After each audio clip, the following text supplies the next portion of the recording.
Your Eminence, Mufti Dr. Sheikh Shaban Ramadan Buwaje, Regional Assistant, Member of Management Alhaji Ashraf Mugora, Area District Neba District bonna abali kifo kino, abakulu b'amatwale, bayimaamu bannange mwenna, abakulembeze baffe okuva mu gavumenti eya wakati ku levels zammwe zonna, abaami n'abakyala mukkirize tusooke okubalamusaako nga nkozesa ekiramuso ffenna ekitwagaliza emirembe. Assalamu alaikum wa rahmatullahi wa barakatuh. Situse kuyita mukadde waffe omugenyi omukulu ku mukolo guno, His Eminence Dr. Sheikh Shaban Ramadan Buwaje. Your Eminence nga sinakuyita kusaba okkirize njogereyo akagambo kano. Okusookera ddala njagala okwebaza Allah olw'olukuŋŋaana luno okulusobozesa ne lubeerawo mu mbeera gye tululabamu. Nkyuka njala kukyuka nga ssaawa kubanga buli wentunula na buli wenkyukira waliwo abantu abazze ku lwa Katonda waabwe, abazze ku lw'eddiini yaabwe, olunaku olutali lumu, ezitali bbiri.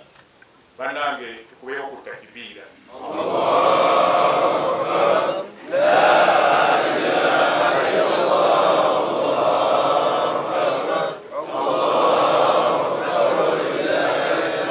Olwekyo neebaziza Allah ku lwekyo,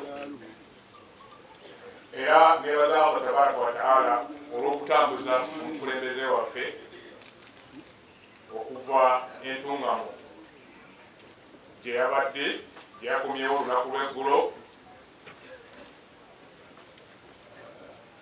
ate n'atambula okuva entuŋŋamu mpaka Kampala, ate okuva e Kampala okutuuka wano wetutuuse olwaleero. Twebaza Allah okubeera nti akutuusizza mirembe mu kifo kino. Ngezaako okwebaza ye yennyini His Eminence Mufti olw'okwerekereza ng'aweereza eddiini eno ng'atuukiriza obuvunaanyizibwa Allah bwe yamukwasa. Amazima yeerekereza nnyo. Yabadde entuŋŋamu yakomyewo jjo ng'obukowu we buli kubasibwa lugendo olutono, ogenda n'olujja eri yonna onyigiriziddwa, ate n'otuuka ensangi n'omalawo ekisaawa z'omaze nga otambula okuva eri olwajjamu. Yatuuse nga era nze nabadde mmanyi nti omukolo guno agenda kutuma naye butukedde ku bakya nanga secretary religious affairs yambala tugende mu mukolo gw'abaimaamu. Kisobola kubeera nti bafudde gye bafudde yonna, ate nga nze mukulembeze waabwe ne sigenda kubatolera ku salaamu.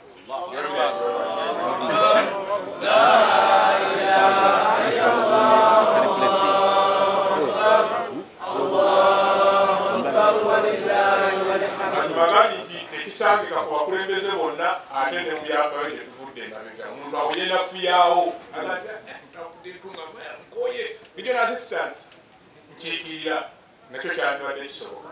Kwebaza Eminence olwekyo. Njagala okkiriza Eminence, kkiriza mukadde wange, neebaze ku bateesiteesi mu kuteekateeka okw'ebikolwa, okw'ebirowoozo, okw'ebigambo abateeseteese olukuŋŋaana luno. Regional assistant ne banno bonna disikaadi ekulu b'amatwale bayimaamu bano mwebala okutegeka olukuŋŋaana olufaanana bwe luti, kubanga tulwetaaga nnyo naddala ku mulembe guno ogutaaguse. Imaamu yeetaaga olukuŋŋaana bwe luti.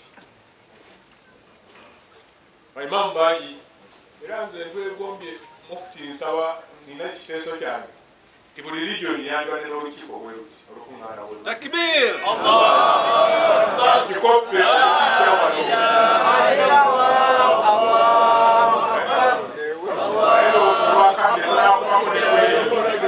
erumba kuba yewa ekutula maamu. Takbir!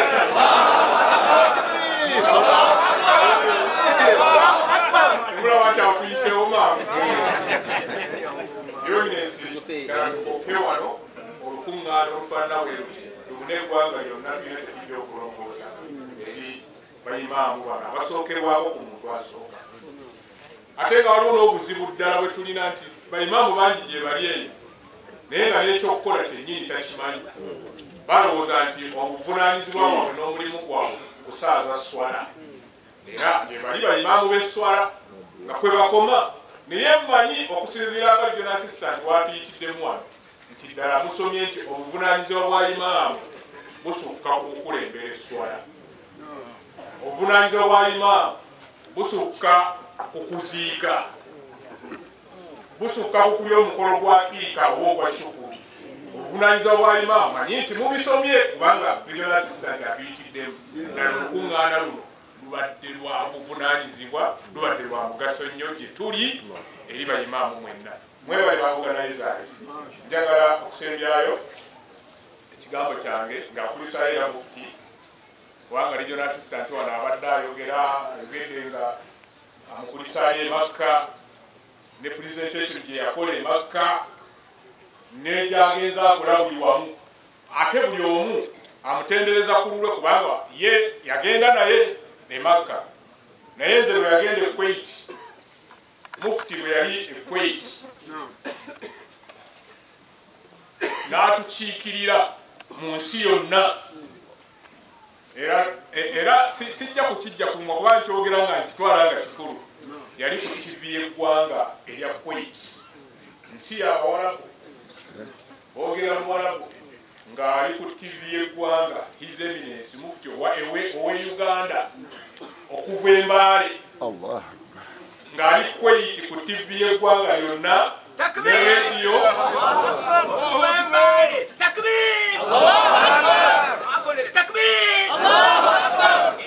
ng'ali mu Bawarabu ng'ayogera olulimi Oluwarabu ku TV, naye nga ate bakonekitinze nga byayogera wano mu Kuwait biwulirwa era bifolowingibwa mu nsi yonna, naye ng'abyogera mu lulimi Oluwarabu. Mwe muli bayimaamu, olulimi Oluwarabu si lwe lulimi olwangu, era nammwe mumanyi bwe mubeereyo ku bituuti oluusi nobawa nti inna alhamdulillah oba inna alhamdulillah, olwo lwonna luba luki Luwarabu. Naye omukulu okubeera ku TV ng'ali mu nsi y'Abawarabu ng'ayogera mu Luwarabu, message n'etambula ensi yonna. Ekigambo ekyo tekyali kitono, era tusaana tukyenyumirizeemu, twenyumirize mu mufti ono nti asobola okutukiikirira World Wide. Allahu Akbar. Ennaku bbiri yabadde ku TV NTV, yatuteeka essaawa ndowooza nga bbiri, duration essaawa bbiri ng'ayogera gy'avudde, ayogera ku Supreme Council, bamubuuza ebibuuzo eby'enjawulo. Naye waliwo omuntu abeera ku TV awo ng'oluusi sinamukulembeze naye ne bamubuuza ebintu n'ogijjako, ne bamuwa interview ne bamuga kati kino kinnyonnyolako otya, n'annyonnyolamu n'ogijjako n'ogenda n'ononya ccani endala. Naye His Eminence yabadde annyonnyola nga toyagala kuvaawo, ate ng'abantu bangi abalala betuwuliddeko n'abatali baddiini envaga olwekyo ebyokwongerako byeterekwa malojja. Njala okusembyayo muyite 12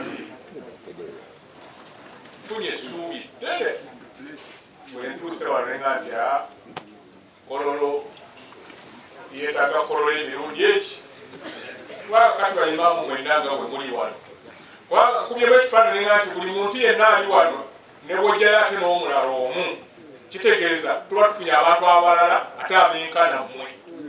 Naye ate awamu n'ekyo akakiiko regional assistant kagambye mujje nako kaliko abantu 9, kitegeeza 9 ng'okubisaamu abantu abaliwa wano. Bannange yekolola ajja kuwuuma, era nze regional assistant kuwa amagezi gabwereere gamba nti Eastern Region etuule yokka.